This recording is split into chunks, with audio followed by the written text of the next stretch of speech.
Welcome back. This is Rich Latta here, and it is another episode of reacting to your hot takes. Every week, I am asking the community in the tab on the post section to hit me with your hot takes about the world of pro wrestling, and I'm going to react to them in a way whether I agree or disagree with them, or maybe I just need to talk it out, and we'll see where I land. I think that actually ended up happening last week, but I want to thank everyone last week that made the video a success, and we're going to keep it going, man. I think you guys really came to play, and a lot of you guys had thoughts about Maxwell Jacob Friedman. But before we get all there, just want to, if you're coming across this video, make sure you like the video, subscribe to the channel.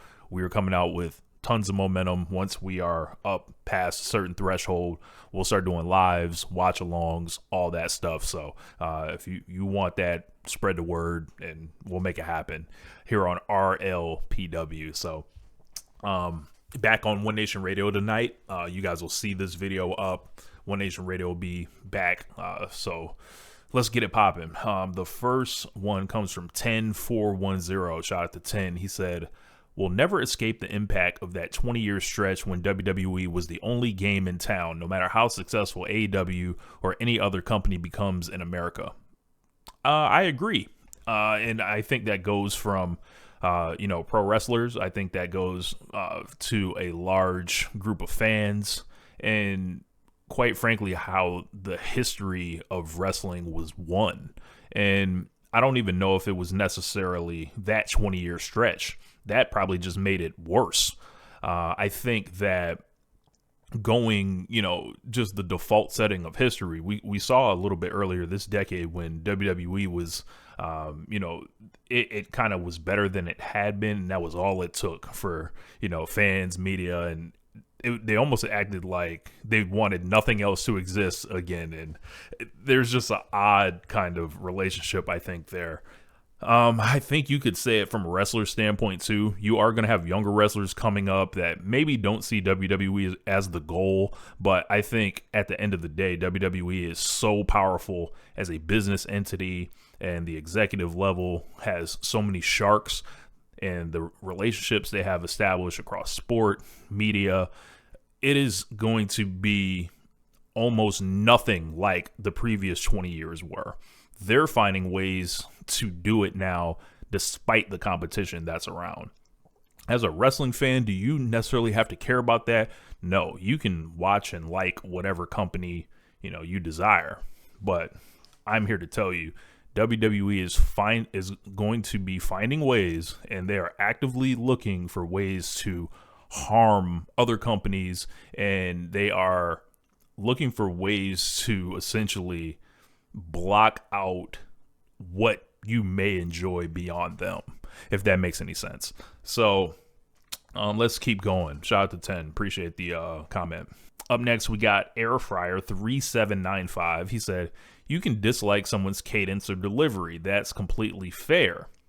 The issues arise when criticism fails to engage with what was actually said. The MJF-Briscoe feud used Jay's death throughout. Some found that distasteful. It's a fair position to hold. Heel work that touches personal tragedy walks a line, and people disagree about where that line sits, but labeling it edgelord behavior just applies a generic complaint without addressing whether the references built the story or existed as shock value for its own sake. Max brought up Jay constantly. Did that keep Mark anchored to grief as a character limitation that the heel exploited, or was it just provocative language hunting for heat? The finish came through the Jay Driller. Was that reclaiming something corrupted, or just using the brothers' move because it was there?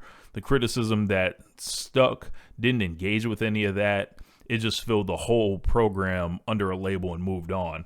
I'm not a particularly huge fan of Max, but there's ground between this doesn't work for me and does the same thing every time when you can't describe what the thing was in the specific case. The complaints don't match what actually happened."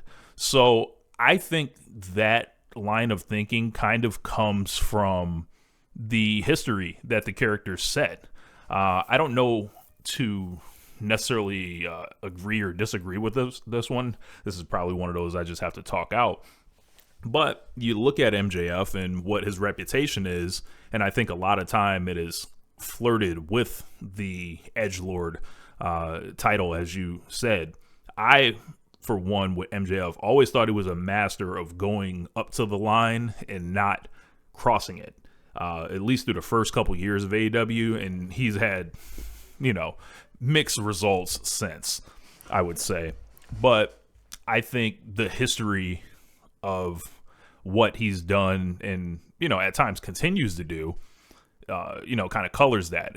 Is it fair? Probably not. It's probably not fair to label him with the broad brush in that sense. And maybe it's on folks like you who feel like he's not getting a fair shake, presumably, to be more vocal about that, to say, hey, but like, this is actually what's happening. Unfortunately, I think for MJF, he's going to have to have a lot of people kind of engage, and just as he stacked that reputation the other way, he's going to have to stack it even longer the other way. If people don't like you, it's going to be a longer road to acceptance than, actually matching, just pulling out that one program. So as far as the whole thing with Jay Briscoe's death, I assume that Mark is fine with that. I try not to get too offended on someone's behalf unless it's just so inexcusable that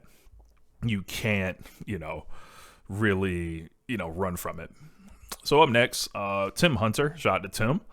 He said the first count of the All In ticket sales should actually be regarded as a success. They have taught their audience for the last 3 years that buying tickets early is stupid, and especially for a show like Wembley where the supply is essentially infinite, it doesn't make much sense to buy early at all, except if you want front row or something. They have also told their audience that the most popular wrestler won't be in any main events anytime soon or ever again, so selling any tickets at all should be regarded as a success. So I assume you're talking about Hangman Page. I think that's a whole kind of different discussion, Tim. I'll say it should be a success because I think it was like 19 or 20,000 off the rip. It's going to be a challenge this year.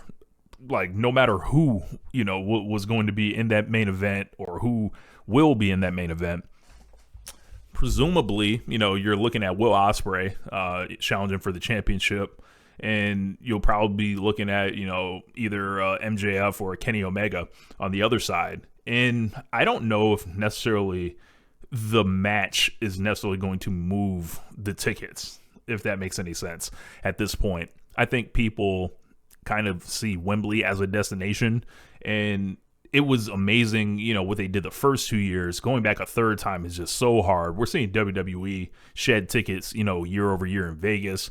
AEW is going to shed more tickets for this. I think, last time I think they got around, 50,000, and that was the drop from 80,000, year over year. They took the year off. You could probably say something like 35,000 would be an estimate. Still a great number, like not a failure. It's just going to be, something that you look at year over year and you're going to be like, well, what happened here?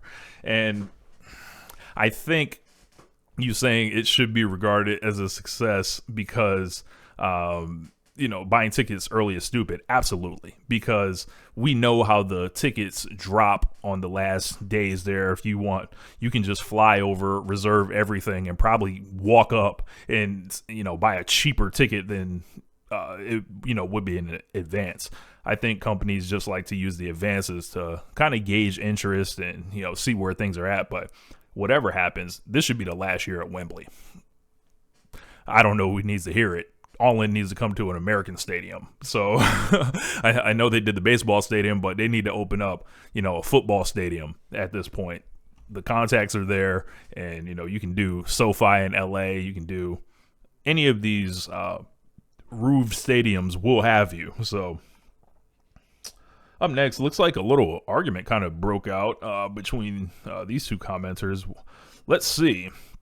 So at Kyubi Driven, MJF capitalized off the work of Swerve, Hangman and Ospreay to rebuild AEW after his title reign and selfish decisions on top of CM Punk's departure nearly destroyed the company.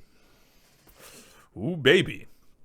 2 years of these guys working from the trenches to rebuild the perception of the company. Meanwhile, MJF comes back and has stinker program after stinker program, the least interesting 2024 Ospreay pay-per-view match and program, and 9 p.m. quarter slot frequently regarded as the worst thing on the show for at least a year. But as soon as the pay-per-view buy rates go back up, the attendances increase regularly and TV ratings pick back up, MJF politics his ass off after 2 years of mediocrity and ass to pick up after those 3 hard work and got pissy when one of them, Swerve, probably refused to lay down for him. I can tell you Swerve has never refused to do a job for anyone in the promotion.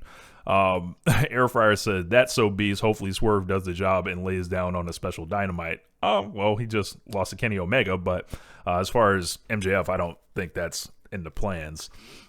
If anyone's not doing a job out of the Swerve and MJF, it's not Swerve. So, Kyubi Dribbin said, that's Swerve's revenge. He will gladly job to Kenny, which just happened. It looks like they posted this comment a day ago. In fact, I suspect he's one of the guys who wants Kenny to be champ going into All In against Ospreay, but that's not MJF's intention. He wants that main event slot at Wembley. I mean, all wrestlers kind of want that main event slot at Wembley.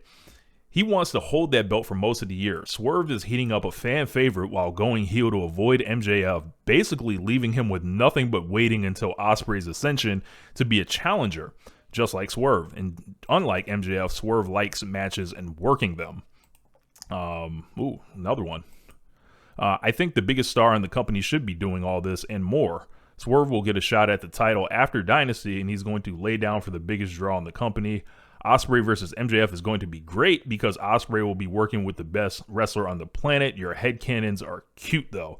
I think, if we're talking about anyone with the best wrestler on the planet out of Ospreay and MJF, it's definitely not MJF out of those two guys. But this is a lot to kind of react to. So let's kind of look at this whole thing. As far as MJF capitalizing off the work of Swerve, Heyman, and Ospreay, I mean, the proof's in the pudding. I think, you look at 2025 and you saw the ascensions of, Swerve basically working with the Bucks and Ospreay with the Bucks and with each other. Hangman chasing the title after, the kind of late switch to go up to All In. And you've seen, the pay-per-view buys pretty much with Hangman in position for a year. That stuff's got to add up at some point, and doing year-over-year comparisons would be pretty lazy in that sense, because I think you should be looking at the previous months in this case. And MJF kind of got handed the ball in a way better position, I think, than Hangman did. Hangman was going directly in football season, essentially, the start of the NBA. I believe he also, got right into the residency.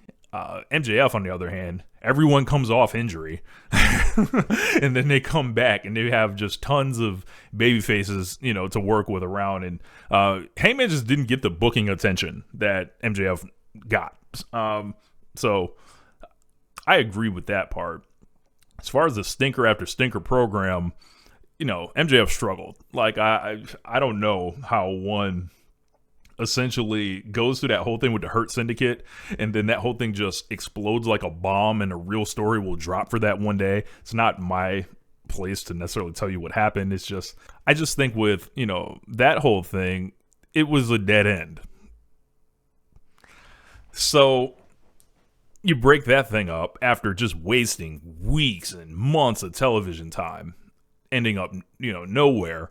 And at the end of the day, it was always going to come back to MJF. So he didn't really submit anything, on AEW TV to necessarily warrant another run with it. It's just almost like it was his time to get back to him. As I mentioned, Swerve's never refused to lose to anyone.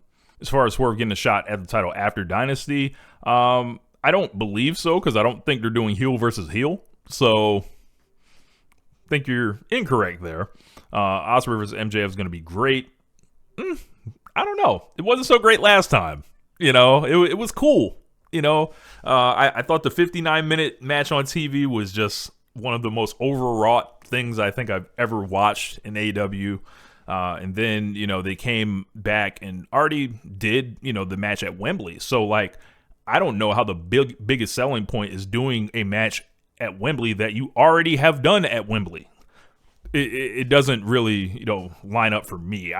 In my opinion, it would be Ospreay Omega, but, I'm not the decision maker.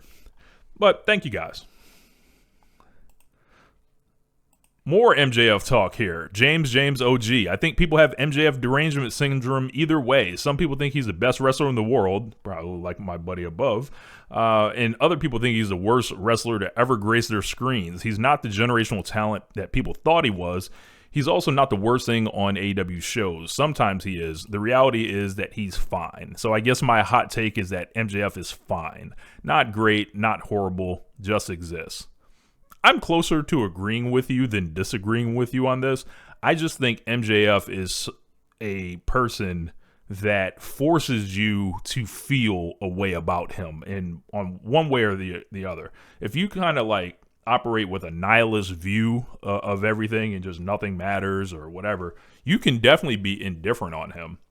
But I think most people see him and the amount of time he's given to kind of expose what he does as a character, as a talker, as a wrestler, that's going to lead you one direction or another on him, typically. Heavenly Halbert. If Hiroki Goto got slotted into the Tetsuya Naito role, we'd be talking about him as an all-time great instead. Ooh, baby. This one here. Wow. I think he is a far better worker, and his main event run last year was like a peek into what could have been. He's super creative and innovative in his offense. Absolutely true. He brings the fire and makes me care in a way I never got from Naito, and I think his match with Kenny Omega from the 2016 G1 is better than the Naito one. Woo! All right, man. So setting me up for Tetsuya Naito questions is almost... it's going to get people upset. Let's just say this. You know what? I'm going to agree with you, Heavenly Halbert. Why not? Let's get hot takey in here. I think Hiroki Goto has some of the best offensive wrestling that I think I've ever seen. The problem, I think, with Goto in comparison to Naito, I feel like match to match, I'd rather watch Goto. Absolutely. 100%. Matches with Omega, you can line up, just the list, the big list. Just match to match, great tag wrestler, all that stuff. I think Naito has a higher ceiling, though. Like, he gets to peaks that Goto can't reach. Now, Goto has been used for years and years and years, but they did a lot of things to him that would geekify him. Losing all those IWGP title matches, sitting under the waterfall, losing to Okada, then joining his unit. He just didn't get the booking support. Now, Naito, he at least got to lead his own unit, got very popular from the merch, and eventually they went with him. But Naito got a lot of booking hell also. Now, as far as his match with Kenny Omega in the G1, Goto versus Kenny made Kenny my favorite wrestler. The 2016 Naito match, I love that one as well, but I always liked the 2017 Naito Omega match better. So that's kind of, up and down for me. I think charisma-wise, Naito just has him completely beat. And that's just not to take anything away from Goto. But as a wrestler, I actually do want to watch Hiroki Goto more. I've always loved his matches, and Naito, I feel like, can be up and down with the effort sometimes, and it's beyond the tranquilo gimmick. It just, when the big shows would come, they're like, oh yeah, who had the third best match? And it would be like Naito. Like, so, it's just a different connection there. But let's keep going, man. Brandon Vincandia, AEW should do more face versus face matches in the men's world title scene. I agree. To date, I think there's only been one, and it's I believe it was Swerve Strickland versus Will Ospreay. And Swerve was kind of leaning in at that time. And then by the time he fought Danielson, he was a full-on heel. Now, should they do it more? Absolutely. I think that face versus face feuds sometimes can get as big as anything. And the issue only becomes like, what do you do with these people after? It's like usually with a face versus face thing, someone has to turn at the end of it, or it's like the end of the road for somebody and they just kind of end up slotted. So promotions historically are hesitant to really do them, and you could split your audience. Actually, they did do another face versus face. It was Hangman versus CM Punk, and that was a disaster. So, as you can see, there's two different ways it can go. It can go like Swerve and Ospreay, or it can go like Punk and Hangman, which I don't recommend replicating in any shape or form at all. So, yeah, let's keep that one going. Actually, they did Moxley too, I think, in Punk. And as you can see, like that one was weird too because Punk was all over the map at that point. It also tends to make your faces start looking like assholes a little bit. Just when they have to, try to cut down somebody else's babyface character. Kyle Doodles, Y6Q. The Elite are very inconsistent when it comes to storytelling, for me at least. You could credit them for Hangman's rise in AEW, which is probably my favorite title chase ever. On the other hand, you've got that will they or won't they story with the Bucks, which is terrible and filled with horrible acting. You've also got that tag match the Bucks had with the Golden Lovers, which according to some fans is the greatest tag of all time, while I thought it was straight up bad. Perfect example of overacting and exaggerated melodrama that was stretched and bloated to almost 40 minutes long.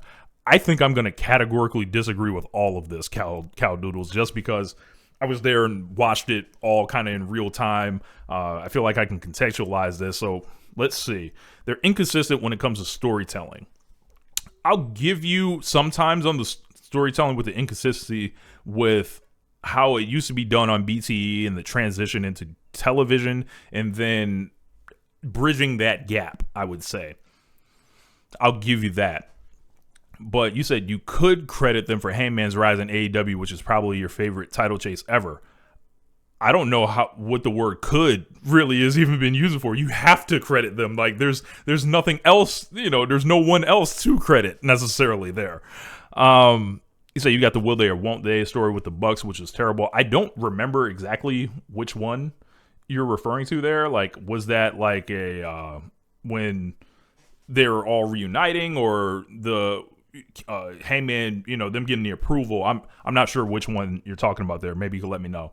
You got the tag match. No, Bucks and Golden Lovers, one of the greatest tag matches of all time. I don't think it's the greatest tag match of all time, but nah, that was out of this world. And I think you got every major rating, critic pretty much, Jeremy Donovan. You got, Cage match. You got Dave Meltzer. Like this is a classic all time match. This one might just be you, Cow Doodles. Yeah, I remember thinking it was out of this world when I saw it, and.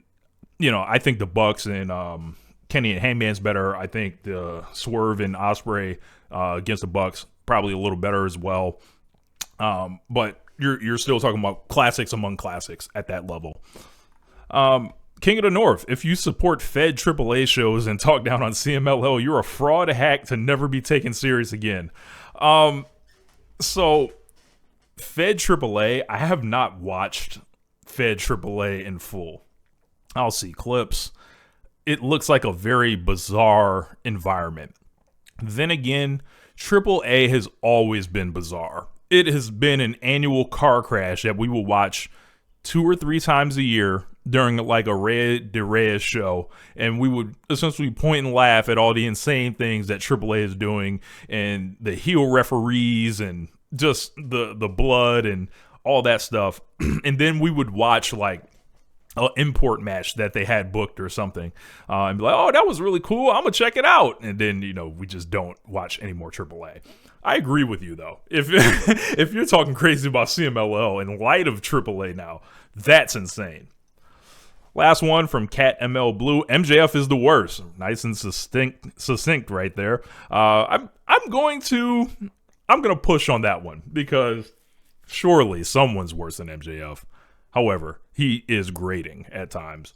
But yeah, I think this was a good one, man. I appreciate you guys for sending in these comments. Keep sending them in, and we are going to keep doing these videos. Anyway, my name is Rich. Peace. P-Dub in the house. Go and hit that like button on your way out. Leave a few words and I'll holler back soon. Till we meet again, reach the stars and the moon. Woo!